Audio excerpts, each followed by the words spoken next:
Hello everyone.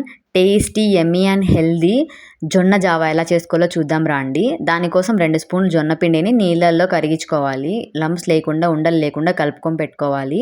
2 glasses of water, sugar కానీ బెల్లం కానీ ఒక యాలకుబుడ్డ వేసుకొని ఉడకపెట్టుకోవాలి. ఆ మరిగే నీళ్ళల్లోకి మనం జొన్న పిండి పోసుకొని, పాలు పోసుకొని బాగా మరిగించుకోవాలి. నేను గుడ్ ఫ్యాట్స్ కోసం ఇక్కడైతే ఘీ వేసుకుంటున్నాను. అలాగే ఈ ప్రాసెస్లో నేను కొన్ని సీడ్స్ కూడా రోస్ట్ చేసి పక్కన పెట్టుకున్నాను. ఇది మరిగిన తర్వాత మనం సర్వ్ చేసుకోవడం అంతే. చాలా ఈజీ, సింపుల్ ఇంగ్రీడియంట్స్. ఇక్కడ మీ ఇష్టం వచ్చిన స్వీట్నర్ వాడుకోవచ్చు. జాగరీ కానీ, షుగర్ కానీ, లేకుంటే డేట్స్ కానీ ఏదైనా వాడుకోవచ్చు. నేనైతే ఇక్కడ ఈ జొన్న జావాని సన్ఫ్లవర్ సీడ్స్ అండ్ పంప్కిన్ సీడ్స్తో సర్వ్ చేసుకుంటున్నాను. ఖచ్చితంగా ట్రై చేయండి. చాలా హెల్దీగా ఉంటుంది. చాలా ఈజీ 2 minutes రెసిపీ ఇది.